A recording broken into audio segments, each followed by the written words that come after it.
Reggae music in the veins of every Jamaican still, you know? So it will never die, in my opinion. There are times when it will shift a little bit to the background, and there are times when it will come up to the forefront, but I don't think it can ever die. As far as the organization of like festivals and stuff around it, I think a lot more could be done. I think a lot more support could be lent to that, to the promotion of these reggae events and these festival events. When I say promotion, I don't mean to the advertisement promotion, but to the promoters of these events.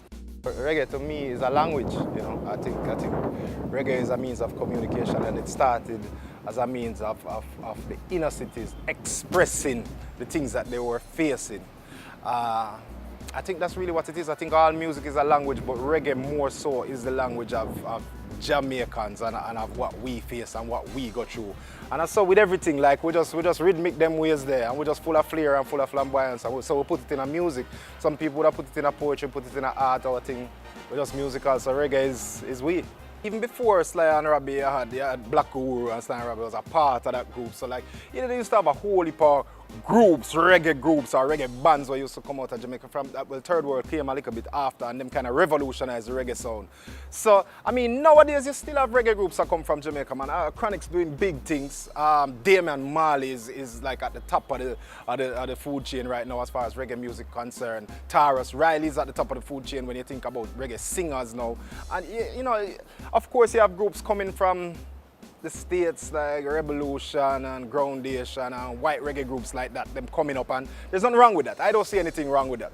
But it's just to make sure that we're in the pool then, you know, for want of a better phrase. I think that the music out here, as I said, is really the support. So when Jamaicans here say Jamaicans are come, sometimes them if and but.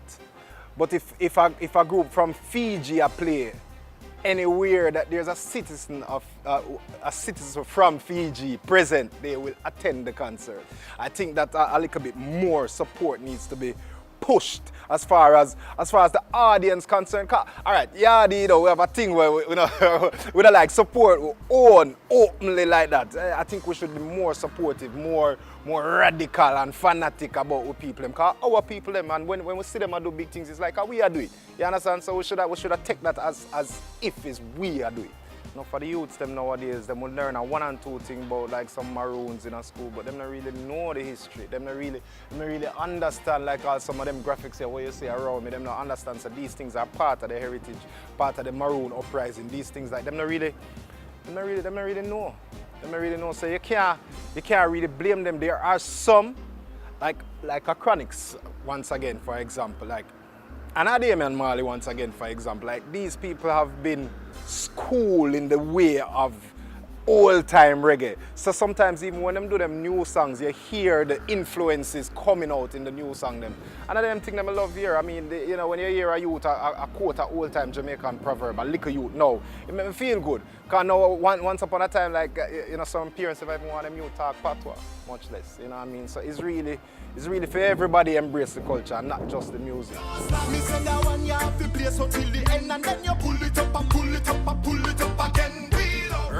That's how we'll always impact the reggae industry, because when they never big it up or never cuss it, it affect them, you know what I mean? So, I mean, I definitely, I don't think you can really talk about reggae in depth without somehow mentioning dancehall.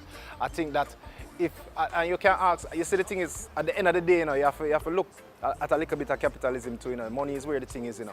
And at the end of the day, you can have good acts doing reggae music, but at the same time, if you add that hot dancehall artist to your lineup, it brings more people to your show. It brings more attention to your thing. It makes the thing more global, more viral. So, you know what I mean? And not viral in a bad way, but it grows more organically. You understand? So I think that dancehall is absolutely necessary, and I think that it is extremely impactful. If you look at the last big song them who come out of Jamaica, or even the hit songs that the Americans are doing that have a Jamaican influence, because sometimes it's a reggae influence, most times it's a dancehall influence that these songs have.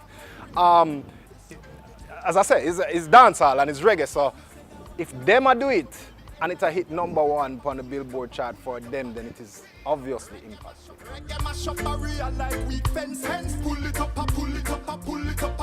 Boom! Bam Skang, you don't know this is Craigy T now, who they are represent for International Reggae Days. In a me vein like it get transfused. Me have to pull it up and pull it up and pull it up again.